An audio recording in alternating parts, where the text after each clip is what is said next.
بیان فرمائے ہیں۔ ان میں جو ہم نے کل پڑھے یتیموں کے حقوق ہیں، میراث کے ورثاء کے حقوق ہیں، عورتوں کے مہر کا مسئلہ تھا۔ اسی طرح زمانہ جہالت میں جو عورتوں کے ساتھ زیادتیاں ہوتی تھیں، مثلا میراث میں ان کو تقسیم کر لینا، اس کی ممانعت تھی۔ اور چوتھے پارے کے آخر میں وہ رشتے جو نکاح میں ممنوع ہیں ان کا ذکر تھا۔ فرمایا مائیں، بہنیں، بیٹیاں، پھوپھیاں، خالہ وغیرہ یہ حرام ہیں۔ اسی طرح رضاعی مائیں جنہوں نے دودھ پلایا ہے وہ ممنوع ہیں۔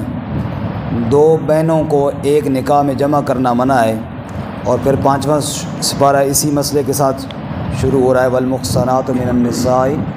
اسی طرح وہ عورتیں جو کسی کے عقد میں ہوں، جب تک وہ وہاں سے طلاق لے کر عدت پوری نہیں کر لیتی، ان کے ساتھ نکاح کرنا بھی ممنوع ہے۔ نکاح کے لیے بتایا ان تبتغوا باموالکم، کہ تم مال سے تلاش کرو، اس سے مراد حق مہر ہے۔ اور جب نکاح کرو تو محسنین غیر مصافحین، اس کو بیوی بنانے کے لیے، اپنی رفیق حیات بنانے کے لیے، نہ کہ وقتی خواہش پوری کرنے کے لیے کرو۔ اس کے بعد آگے ہے جناب آیت نمبر 34 میں نکاح کے نظام کو چلانے کے لیے ایک ضابطہ بتایا، کیونکہ نکاح کے بعد ایک گھر بن جاتا ہے، اس کے اندر میاں بھی ہے، بیوی بھی ہے، تو کوئی بھی نظام ہے جب اس پہ کوئی سرپرست نہ ہو تو وہ نظام نہیں چل سکتا۔ ہر نظام کے لیے ایک سرپرست کا ہونا ضروری ہے۔ تو ارشاد فرمایا الرجال قوامون علی النساء، اللہ تعالیٰ نے مرد کو سرپرست بنایا ہے عورتوں پر۔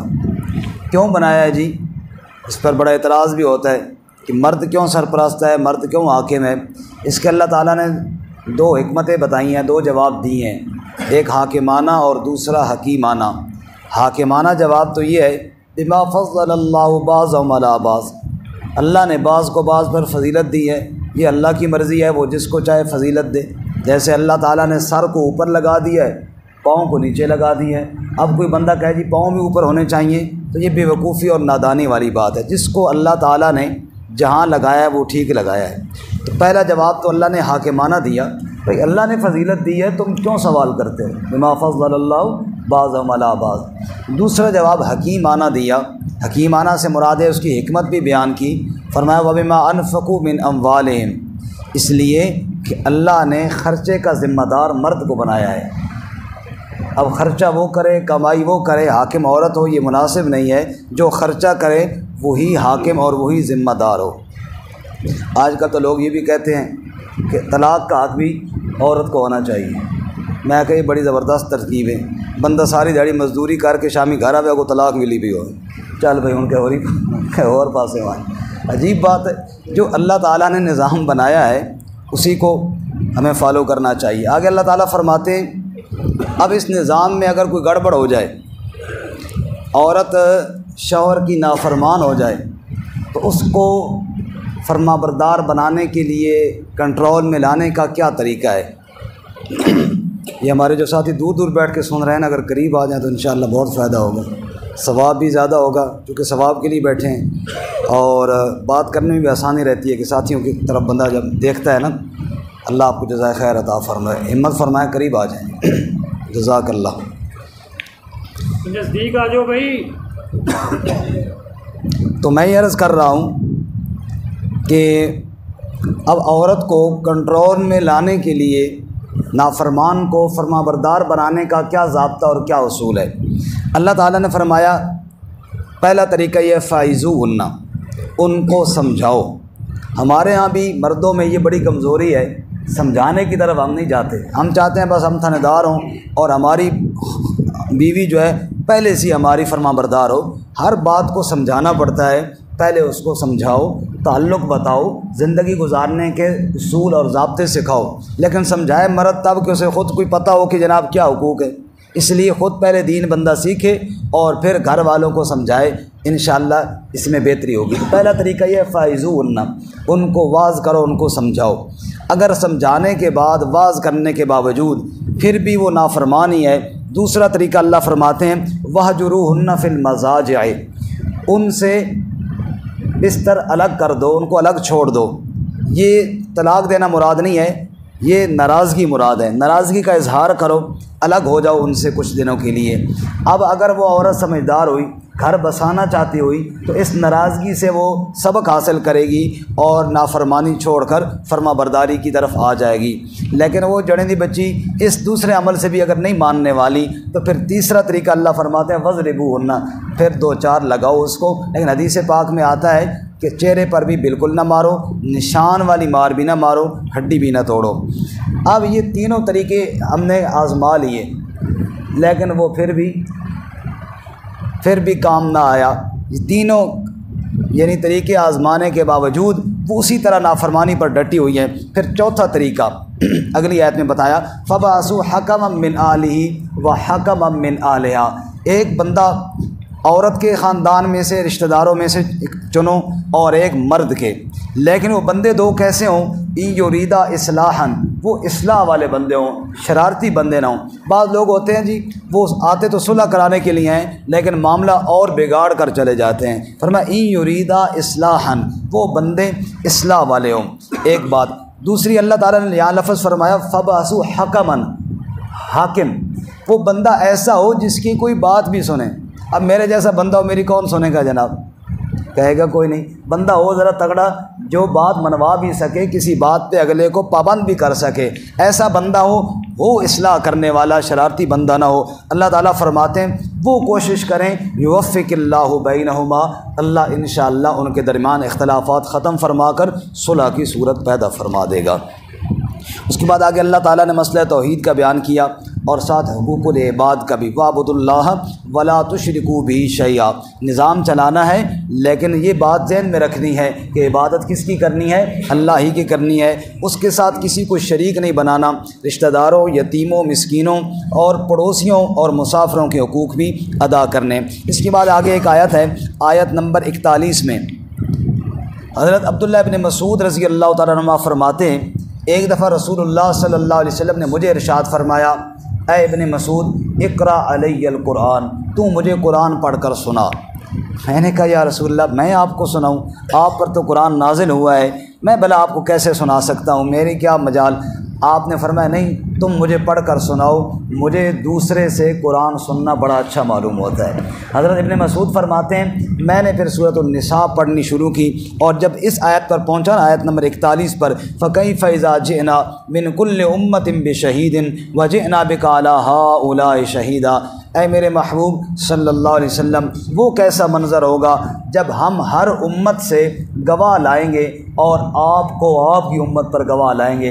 ابن مسعود رضی اللہ تعالیٰ عنہ فرماتے ہیں جب میں اس آیت پر پہنچا تو آپ نے اشارہ کیا مجھے کہ اب بس کر دے، اور میں نے دیکھا کہ آپ کی داڑھی سے آپ کے آنسو بہہ رہے تھے، اور آپ فرما رہے تھے وہ کیا منظر ہوگا جب مجھے بارگاہ الہی میں بطور گواہ کے پیش کیا جائے گا۔ اللہ تعالیٰ اس دن کی سرخروئی ہم سب کو نصیب فرمائے۔ اس کے بعد اہل کتاب کو پہلے بھی بیان ہو چکا، پھر بھی انشاءاللہ آگے آئے گا سورہ مائدہ میں، ان کی کچھ برائیاں بیان کرنے کے بعد اللہ تعالیٰ فرماتے ہیں ان اللہ لا یغفر ان یشرک بہ، آیت نمبر 48 میں اللہ شرک کو معاف نہیں کریں گے، ویغفر ما دون ذلک لمن یشاء، اس کے علاوہ باقی گناہ جس کے لیے چاہیں معاف کر دے۔ دونا کا معنی اس کے علاوہ، دونا کا ایک معنی کمی والا بھی ہوتا ہے۔ ممبر کے یہ 3 درجے ہیں نا جی، پہلا، دوسرا، تیسرا۔ رسول اللہ صلی اللہ علیہ وسلم اوپر والے درجے پر تشریف فرما ہوتے تھے، اور جب ابو بکر صدیق رضی اللہ تعالیٰ عنہ خلیفہ بنے تو قام ابو بکر دون مقام رسول اللہ صلی اللہ علیہ وسلم، ابو بکر نبی پاک کے مقام سے دونا یعنی نیچے والے مقام میں کھڑے ہوتے تھے۔ دونا کا معنی کیا ہے؟ نیچا۔ تو شرک سب سے اوپر کلاس کا گناہ ہے، باقی وَيَغْفِرُ مَا دُونَ ذَلِكَ لِمَن يَشَاءُ، اس کے جو نیچے نیچے گناہ ہیں وہ اللہ جس کے لیے چاہے گا وہ معاف فرما دیں گے۔ یہ سورۃ النساء میں آیت 2 دفعہ آئی ہے جی، ایک یہاں پر اور ایک اسی بارے میں آگے آ رہی ہے۔ دونوں جگہ پہ یہی بات ہے کہ بے شک اللہ شرک کو معاف نہیں کرتا، وَيَغْفِرُ مَا دُونَ ذَلِكَ لِمَن يَشَاءُ، لیکن آخر میں فرق ہے، یہاں پہ فرمایا وَمَن يُشْرِكْ بِاللَّهِ فَقَدِ افْتَرَىٰ اسْمًا عَظِيمًا، جس نے اللہ کے ساتھ شرک کیا اس نے بہت بڑا گناہ گھڑ لیا۔ اور وہاں پر جب آئے گی تو وہاں وَمَن يُشْرِكْ بِاللَّهِ فَقَدْ ضَلَّ ضَلَالًا بَعِيدًا، جس نے شرک کیا وہ بہت دور گمراہی میں جا پڑا۔ یہ دونوں فرق مفسرین نے لکھا ہے، یہ اس لیے ہے کہ یہاں پہ یہود کے علماء کا ذکر ہے، جب علماء کو شرک سے روکا تو آگے فرمایا فَقَدِ افْتَرَىٰ اسْمًا عَظِيمًا، انہوں نے گھڑا بہت بڑا جھوٹ اور بہت بڑا گناہ، کیونکہ مولویوں کا کام ہوتا ہے شرک کی باتیں دلیلیں گھڑنا، اور وہاں پر جو ذکر ہے وہاں عوام کا ذکر ہے، عوام کو سمجھاتے ہوئے فرمایا فقط ضل ضلالا بعیدا، جس نے شرک کیا وہ دور کی گمراہی میں جا پڑا، یعنی عوام گمراہ ہو گئے اور علماء نے اگر کیا تو وہ انہوں نے گمراہ کیا اور جھوٹ کھڑا، اللہ ہمیں اس سے محفوظ فرمائے۔ اس کے بعد اہل کتاب کا تذکرہ ہے، اگلے رکوع کی طرف جائیے آیت نمبر 60 میں، اور اس میں شان نزول میں ایک واقعہ بھی ہے کہ ایک یہودی اور ایک منافق جو بظاہر اپنے آپ کو مومن کہتا تھا، ان کا آپس میں اختلاف ہوا، اور مدینہ منورہ میں یہودیوں کا سرغنہ تھا کعب بن اشرف، اس سے لوگ فیصلے کرواتے تھے، اور مسلمانوں کے بلکہ پوری کائنات کے سردار تھے جناب رسول اللہ سب کو صلی اللہ علیہ وآلہ وسلم۔ اب وہ جس معاملے میں ان کا جھگڑا ہوا، یہودی اس معاملے میں حق پر تھا، اب باوجود یہودی ہونے کے وہ یہ بات جانتا تھا کہ حق فیصلہ ہوگا تو محمد الرسول اللہ صلی اللہ علیہ وسلم کے پاس ہوگا، اس لیے اس کا زور تھا کہ نبی پاک صلی اللہ علیہ وسلم کے پاس چلتے ہیں، وہاں سے فیصلہ کرواتے ہیں۔ اب وہ جو دوسرا منافق بے ایمان تھا، بظاہر تو کلمہ پڑھنے والا تھا نا، بظاہر تو مسلمان ہی تھا، وہ چونکہ غلطی پر تھا، اسے پتہ تھا غلط فیصلہ ہوگا تو کعب بن اشرف سے ممکن ہے، نبی پاک سے تو نہیں ہوگا، وہ زور دیتا نہیں یار تمہارا جو وڈیرا ہے نا کعب بن اشرف اس کے پاس چلتے ہیں۔ بہرکیف یہودی اس کو کھینچ تان کر نبی پاک کے پاس ہی لے آیا، آپ صلی اللہ علیہ وآلہ وسلم نے باتیں سنی، فیصلہ آپ نے یہودی کے حق میں فرمایا کیونکہ چیز اسی کی تھی۔ اب وہاں سے جب باہر نکلے، اب وہ جو کلمہ پڑھنے والا تھا اگر وہ سچا ایمان والا ہوتا تو آپ کے فیصلے کو خوشی سے تسلیم کر لیتا، لیکن تھا بے ایمان، اس نے کہا یار حضرت عمر کے پاس نہ چلیں، اس کو شامت لے آئی، یہودی نے کہا چلو وہاں چلے جاتے ہیں۔ اس نے اپنے ذہن میں یہ سوچا کہ ذرا عمر جذباتی آدمی ہیں، اور جب ان کے پاس جائیں گے وہ دیکھیں گے کہ میں مسلمان ہوں اور یہ یہودی ہے، تو اس پر انہیں ویسے ہی تپ چڑھ جائے گی اور وہ فیصلہ میرے حق میں کر دیں گے۔ یہ اس کی خام خیالی تھی، اسے یہ پتہ نہیں تھا کہ عمر کے جذبات اسلام کے دائرے کے اندر ہی ہوتے ہیں۔ خیر وہاں جب گئے تو بتا دیا یہودی نے کہ ہمارے قضیے کا فیصلہ تمہارے نبی صلی اللہ علیہ وسلم کر چکے ہیں۔ بس یہ بات سننی تھی، آپ کے تیور بدل گئے، آپ نے فرمایا جب نبی پاک فیصلہ کر چکے ہیں پھر میرے پاس آنے کی ضرورت کیا ہے، میرے پاس کیوں آئے ہو؟ اس نے کہا جی مجھے تو فیصلہ قبول ہے، میرے تو حق میں ہے، یہ تمہارا کلمہ پڑھنے والا جو ہے نا یہ نہیں مانتا تھا، یہ کہتا تھا کہ عمر کے پاس بھی چلتے ہیں۔ حضرت عمر نے فرمایا پھر ٹھہرو میں کرتا ہوں فیصلہ، تلوار لے کر آئے اور ایک ہی ضرب لگائی اور سر تن سے جدا کر دیا، اور فرمایا جس کو اللہ کے نبی کا فیصلہ قبول نہیں اس کا فیصلہ پھر عمر کی زبان نہیں، عمر کی تلوار ہی کرے گی۔ اب کیا ہوا جی، وہ سارا ٹبر اکٹھا ہوا نبی پاک صلی اللہ علیہ وسلم کے پاس، فَكَيْفَ إِذَا أَصَابَتْهُم مُّصِيبَةٌ بِمَا قَدَّمَتْ أَيْدِيهِمْ ثُمَّ جَاءُوكَ، پھر آپ کے پاس آئے، يَحْلِفُونَ بِاللَّهِ، قسمیں کھانے لگے، إِنْ أَرَدْنَا إِلَّا إِحْسَانًا وَتَوْفِيقًا، وہ جی عمر جذباتی بندہ ہے، ہمارا کوئی آپ کے فیصلے پر اعتراض تھوڑا ہی تھا، ہم تو کہتے صلح صفائی کے لیے، اور عمر نے بندہ مار ڈالا۔ نبی صلی اللہ علیہ وسلم کو بھی حضرت عمر پہ غصہ آیا اور تو نے جلدی کر دی عمر، لیکن اللہ تعالیٰ نے کیا آیت نازل فرمائی، دیکھیں جی آیت نمبر 65، فرمایا فَلَا وَرَبِّكَ لَا يُؤْمِنُونَ حَتَّى يُحَكِّمُوكَ فِي مَا شَجَرَ بَيْنَهُمْ، اے میرے محبوب صلی اللہ علیہ وسلم مجھے تیرا رب ہونے کی قسم ہے یہ مومن نہیں جب تک اپنے جھگڑوں میں تجھے حاکم تسلیم نہ کر لیں، پھر تیرے فیصلے کو دل و جان سے تسلیم نہ کریں تب تک مومن نہیں۔ لہٰذا عمر نے جو کام کیا ہے میں اللہ بھی اس کی تائید کرتا ہوں، سبحان اللہ، پھر کہو سبحان اللہ۔ حضرت عمر رضی اللہ تعالیٰ عنہ کی کیا وغیرہ، اس لیے نبی صلی اللہ علیہ وسلم نے فرمایا نا لو کان بعدی نبی لکان عمر، اگر میرے بعد کوئی نبی ہوتا تو عمر نبی ہوتا، کیونکہ عمر کے اندر وہ جذبات موجود تھے جو ایک نبی کے اندر ہونے چاہیے تھے، لیکن آپ چونکہ آخری نبی ہیں، آپ کے بعد کوئی نبی نہیں ہے۔ بارگاہ اس کے بعد آگے اللہ تعالیٰ منافقین کا تذکرہ کرتے ہوئے فرماتے ہیں آیت نمبر 77 میں کہ منافق جو تھے نا، جب جہاد فرض نہیں ہوا تھا تو بڑے ڈینگے مارتے تھے۔ جہاد کب فرض ہوگا جی؟ جہاد ہونا چاہیے جی۔ اللہ فرماتے ہیں ان کو کہا گیا کفوا ایدیکم، فی الحال ذرا بریک لگاؤ، واقیموا الصلاۃ وآتوا الزکاۃ، نماز قائم کرو، زکوٰۃ دو، جو تمہیں کہا گیا فی الحال وہ کرو۔ نہیں جی نہیں، جہاد ہونا چاہیے، نماز زکوٰۃ ہوتی رہے گی، جہاد ہونا چاہیے، بڑے جوش میں۔ اللہ فرماتے ہیں فلما کتب علیہم القتال، جب جہاد ہوا نا فرض، اب جناب پیچھے پیچھے ربنا لما کتبت علینا القتال لولا اخرتنا الی اجل قریب، اے اللہ تھوڑی مہلت اور دو نا، ابھی ہمیں تیاری نہیں ہے، تھوڑی تیاری ہم کر لیں۔ اللہ فرماتے کتنی مہلت چاہتے ہو، دنیا تو ساری ہے ہی قلیب، اور موت سے نہ ڈرو، اینما تکونوا یدرککم الموت، تم جہاں کہیں بھی ہوگے موت آ کر تمہیں دبوچ لے گی۔ اللہ تعالیٰ خاتمہ ایمان پر فرمائے۔ آگے چلیے جی، جہاد میں چونکہ قتل ہوتا ہے نا جی، بندے کی اپنی جان بھی چلی جاتی ہے، اور دشمن جو اسلام کے ہیں، مسلمانوں کے ہیں، جب مقابلہ ہو رہا ہوتا ہے تو ظاہر ہے ان کو بھی بندہ مارنے کے لیے جاتا ہے، یہ تو ہوا صحیح۔ لیکن اللہ تعالیٰ فرماتے ہیں آیت نمبر 92 میں وَمَا كَانَ لِمُؤْمِنٍ أَن يَقْتُلَ مُؤْمِنًا إِلَّا خَطَأً، کوئی ایمان والا کسی ایمان والے کو قتل نہیں کرتا۔ وہ جو عمر رضی اللہ تعالیٰ نے قتل کیا تھا وہ ایمان والا تھوڑا ہی تھا، وہ تو منافق تھا، بے ایمان تھا۔ مومن کسی مومن کو ناحق قتل نہیں کرتا، غلطی سے ہو جائے یہ الگ بات ہے۔ اگر کسی نے خطان قتل کر دیا کسی کو تو اب کیا حکم ہے؟ خطان قتل کا مطلب یہ ہے، فقہا لکھتے ہیں کہ ایک یہ ہوتا ہے خطا عمل میں، مثال کے طور پہ ایک آدمی شکار کر رہا تھا، اس نے مارا، فائر مارا، تیر مارا کسی جانور کو، کسی ہرن وغیرہ کو، آگے کوئی بندہ آ گیا غلطی سے اس کو لگ گیا، حالانکہ اس نے بندے کو مارا نہیں تھا، مارا اس نے تھا جانور کو، لگ گیا انسان کو، یہ ہے قتل خطا۔ یا مغالطے میں مثلا بندہ گیا ہوا ہے جہاد پہ، ادھر دشمن کافروں کی صفیں ہیں، ادھر مسلمانوں کی صفیں ہیں، آپس میں لڑائی ہو رہی ہے، کوئی مسلمان کہیں ادھر اپنے کوئی سامان اٹھانے کے لیے یا لڑتے لڑتے آگے نکل گیا تھا، ادھر جا پہنچا، اس نے سمجھا شاید یہ بھی انہی کا ہے، اس نے مار ڈالا، تو یہ ہو گیا قتل خطا، یعنی ارادے میں خطا ہو گئی یا عمل میں خطا ہو گئی۔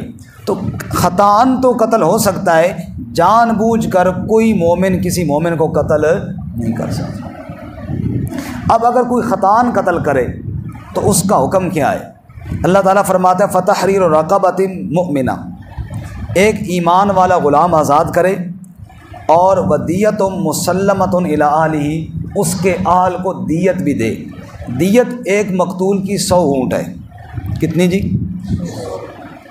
100 اونٹ کی دیت، کوئی آپ قیمت پتہ کریں نا جی، انشاءاللہ آئندہ بالکل بندہ احتیاط کرے گا۔ اب آپ غور کریں کہ انسانی جان کتنی محترم ہے، ہوا غلطی سے ہے پھر بھی دیت اس پر لازم ہے۔ یہ جو 100 اونٹ ہے اس پر ایک واقعہ ہے کہ یہ 100 اونٹ کیسے مقرر ہوئی۔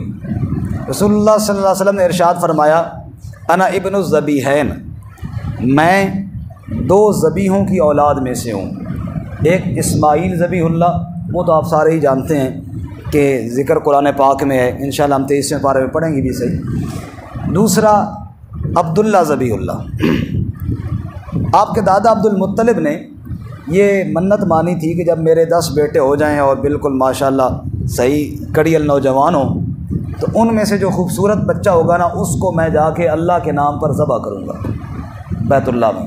زبانہ جہالت کی ایک نظر تھی، اس وقت لوگ ایسی نظر مانتے تھے۔ اب جناب دوسری بات یہ ہے کہ اس وقت یہ منصوبہ بندی والا چکر بھی نہیں تھا، بچے زیادہ ہونے پر فخر کرتے تھے، زیادہ ہو گئے تو شکرانے کے طور پر۔ اب جناب جب بچے پورے ہوئے تو عبداللہ کو ذبح کرنے کے لیے عبد المطلب نے لیا، جو کہ سب سے خوبصورت تھے، اور کیوں نہ ہوتے کہ انہی کی نسل سے آگے اللہ نے اپنے آخری محبوب صلی اللہ علیہ وسلم کو سارے حسینوں کے سردار کو پیدا فرمانا تھا۔ تو برادری والے آ گئے، انہوں نے کہا کہ عبد المطلب یہ کیا کر رہے ہو، اتنا آپ کا خوبصورت بیٹا، اس کو ذبح کرنے لگے ہو؟ فرمایا ہاں ذبح تو کرنا پڑے گا کہ میں نے نظر مانی ہے، میں نے منت مانی ہے۔ اور یار چھوڑ، اب وہ سچے لوگ تھے نا جی، ہماری طرح تو نہیں تھے کہ جب مصیبت میں پھنستے ہیں نظر مان لیتے ہیں، منت مان لیتے ہیں، اور جو کام ہو جاتا ہے پھر بھول جاتے ہیں۔ بندہ درخت پہ چڑھ گیا تھا نا، اس نے کہا نیچے اتر آؤں تو جامعہ عباسیہ میں نا بکرا جا کے دوں گا، طالب علموں کو کھلاؤں گا۔ اللہ کیا وہ نیچے اتر آیا، کہنے لگا اس دفعہ تو بکرا دیتا نہیں ہوں، آئندہ درخت پہ چڑھتا نہیں۔ سمجھ آئی؟ آئندہ درخت پہ نہیں۔ ہماری طرح تو وہ نہیں تھے، وہ تو سچے لوگ تھے۔ انہوں نے کہا بھائی اب اس وقت نظر مانی تھی، اب پوری تو کرنی پڑے گی۔ انہوں نے کہا یار اس کا کوئی حل نکالتے ہیں، کوئی مسئلہ پوچھتے ہیں کسی سے۔ اب وہاں زمانہ جہالت تھا، مسئلہ کس سے پوچھتے؟ علماء کا تو نام و نشان نہیں تھا۔ تو ایک کائنہ عورت کے پاس گئے جو کچھ نہ کچھ بتاتی رہتی تھی۔ اس کو بتایا کہ یار یہ مسئلہ ہے، اب کیا کریں، اس سے کیسے نکلیں، بچے کو بھی بچانا ہے اور نظر بھی پوری کرنی ہے۔ تو اس نے ایک طریقہ بتایا کہ ایسے کرو کہ ایک طرف 10 اونٹ رکھو اور ایک طرف عبداللہ کو، اور ان دونوں میں اونٹوں اور عبداللہ میں قرعہ ڈالو۔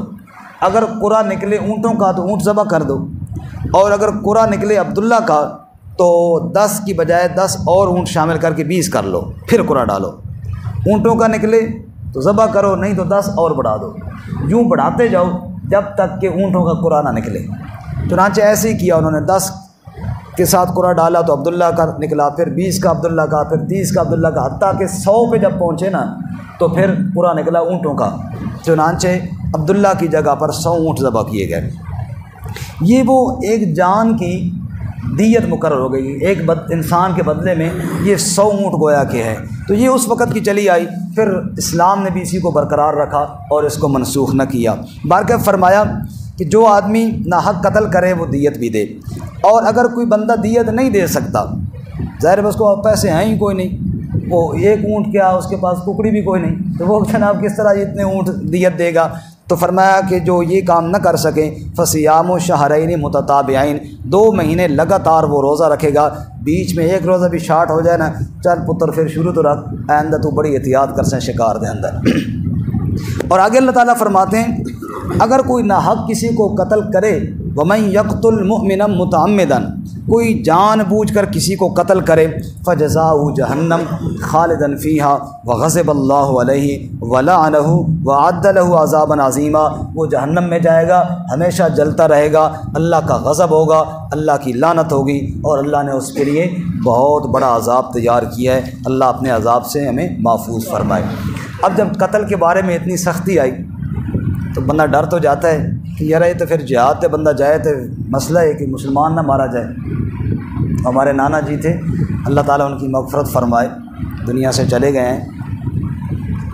ایک مجاہد آئے، انہوں نے ہمارے گاؤں میں ہماری مسجد میں بیان کیا، جہاد پہ ترغیب دی۔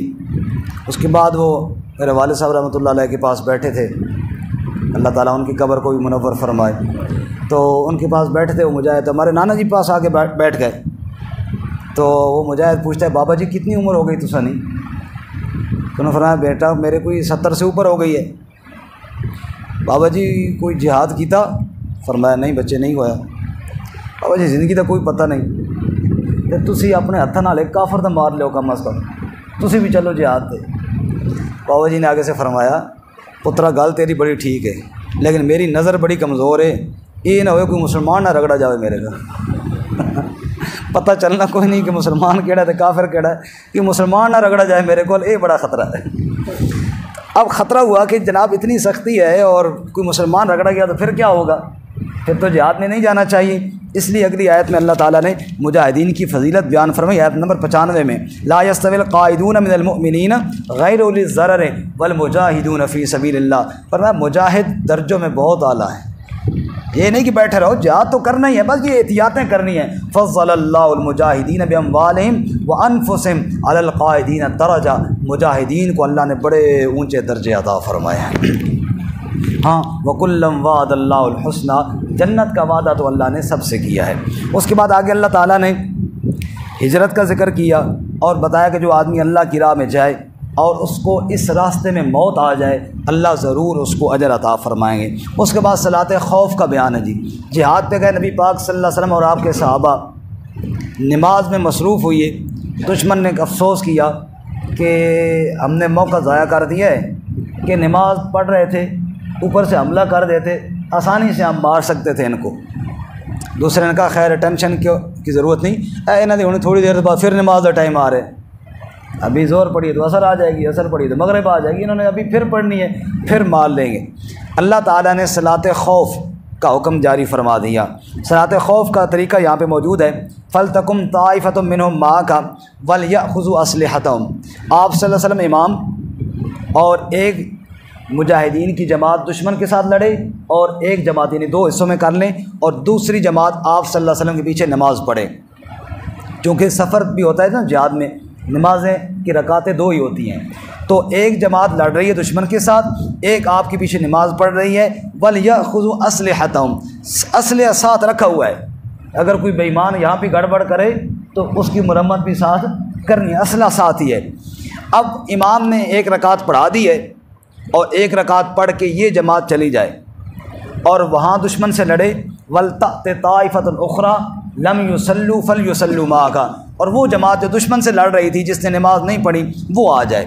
اب امام نے دوسری رکعت پڑھانی ہے، وہ جو مقتدی ابھی آئے ہیں ان کی پہلی رکعت ہوگی، اور جب امام دو رکعت پوری کر لے گا تو امام تو سلام پھیر لے گا، اس کی نماز تو پوری ہو گئی ہے۔ اب یہ جو بعد میں آئے ہیں انہوں نے دوسری رکعت تو امام کے ساتھ پڑھی، پہلی ان کی رہتی تھی، یہ اٹھ کر اپنی پہلی رکعت پوری کر لیں، اور وہ جو پہلے چلے گئے تھے جنہوں نے شروع پہلے کی تھی ان کی ایک رکعت رہتی ہے، ان کے فارغ ہونے کے بعد وہ اپنی رکعت پوری کر لیں۔ اللہ تعالیٰ نے یہ صلاۃ خوف کا طریقہ بھی یہاں پر بیان فرمایا ہے، اور فرمایا فَإِذَا قَضَيْتُمُ الصَّلَاةَ فَاذْكُرُوا اللَّهَ قِيَامًا وَقُعُودًا وَعَلَىٰ جُنُوبِكُمْ۔ باقی اللہ کا ذکر جو ہے وہ ہر وقت کرو۔ جہاد میں مومن کی، مجاہد کی سب سے بڑی غذا وہ اللہ کا ذکر ہے۔ اللہ کی طرف جتنا دھیان ہوگا اتنا استقامت بھی ہوگی، اتنا جذبہ بھی ہوگا، اتنی اللہ کی مدد بھی آئے گی۔ ساتھ ساتھ تسلی بھی دی، ان تکونوا تعلمون فانہم یعلمون کما تعلمون۔ زخم لگتے رہتے ہیں، شہادتیں بھی ہوتی رہتی ہیں، جیسے کل کے واقعے میں ہم نے سنا تھا، احد کے واقعے میں فرمایا اس میں کوئی بات نہیں، بدر کے اندر ان کو لگ گئی، احد میں تمہیں زخم ہو گئے، یہ کوئی ہمت ہارنے والی بات نہیں، بلکہ ڈٹ کر مقابلہ کرنا چاہیے۔ اس کے بعد آگے اللہ تعالیٰ فرماتے ہیں، میں نے عرض کیا تھا کہ کچھ قوانین وہ ہیں سورۃ النساء میں جن کا تعلق عوام سے ہے اور کچھ وہ ہیں جن کا تعلق حکام سے ہے۔ اب انا انزلنا الیک الکتاب بالحق، ہم نے آپ پر کتاب نازل کی، لتحکم بین الناس، تاکہ آپ اس کتاب کے ذریعے لوگوں کے درمیان فیصلے کریں۔ اب فیصلہ کرنا عوام کا کام نہیں ہے، فیصلہ کرنا حکام کا کام ہے، تو یہ حکام کے لیے قانون ہے کہ فیصلے قرآن کے مطابق کیے جائیں۔ علامہ اقبال مرحوم نے اسی کو فرمایا تھا، حفظ قرآن کریم آئین دوست، حرف اقرا فاش گوید دین دوست۔ قرآن کو یاد کر، یہ تیرے آئین کی کتاب ہے، اور سیدھی سچی بات کہہ دیا کر، یہی تیرا دین ہے۔ تو فرمایا فیصلے کتاب اللہ کے ساتھ کرنے۔ لوگ چاہتے ہیں آپ کو ادھر ادھر لے جائیں، فرمایا نہیں، کتاب اللہ کے علاوہ فیصلے کی اور کوئی کتاب نہیں ہے، اور اگر کہیں غلطی ہو جائے پھر اللہ سے معافی مانگو، ثم یستغفر اللہ یجد اللہ غفور الرحیم۔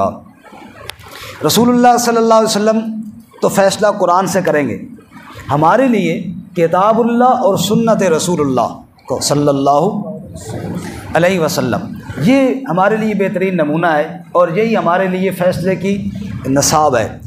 رسول اللہ صلی اللہ علیہ وسلم کا فیصلہ وہ کیسے ہوگا، سنیے جی، آیت نمبر 115 میں فرمایا وَمَن يُشَاقِقِ الرَّسُولَ مِن بَعْدِ مَا تَبَيَّنَ لَهُ الْهُدَىٰ۔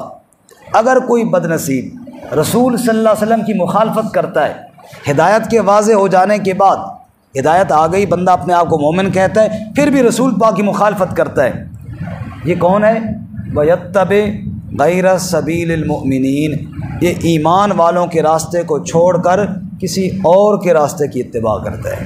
یہ دلیل ہے کہ صحابہ اکرام رضوان اللہ تعالیٰ علیہم اجمعین وہ بھی ہمارے لیے نمونہ ہیں۔ کیوں کہ نبی پاک کی اتباع اگر کامل کی ہے تو ان ایمان والوں نے کی ہے، اور ان کا راستہ اگر کوئی بندہ چھوڑے اور کہے جناب نعوذ باللہ صحابہ اکرام نے تو صحیح اتباع نہیں کی تھی، میں صحیح اتباع کروں گا، اللہ فرماتا ہے یہ بندہ رسول پاک کا مخالف ہے۔ رسول پاک کا مخالف ہوا ہے وَيَتَّبِعْ غَيْرَ سَبِيلِ الْمُؤْمِنِينَ۔ اسی لیے ہم کہتے ہیں جی اہل سنت والجماعت، کہ ہم سنت والے ہیں اور جماعت والے ہیں۔ جماعت سے مراد وہی جماعت ہے، یہ آج کل دی اہل سنت والجماعت نہیں، سمجھ آئی؟ تو فرمایا نولیہ ما تولی ونصلہ جہنم، جس نے ان کا راہ چھوڑا وہ پھٹک جائے گا اور ٹھکانہ جہنم میں اس کا بن جائے گا۔ اللہ تعالیٰ ہماری حفاظت فرمائے۔ اس کے بعد آگے وہی آیت ہے جس کو میں پہلے بیان کر چکا ہوں کہ جو شرک کرے گا وہ گمراہ ہو جائے گا اور دور کی گمراہی بھی چلے جائے گا۔ بات ختم ہونے والی ہے جی۔ آگے اللہ تعالیٰ فرماتے ہیں وَيَسْتَفْتُونَكَ فِي النِّسَاءِ، عورتوں کے بارے میں لوگ پوچھتے ہیں کہ ان کو بتائیے کہ عورتوں کے حقوق، خصوصاً یتیم بچیوں کے حقوق ہم نے پہلے بھی بیان کیے، اور ان کے حقوق کا خاص خیال رکھو۔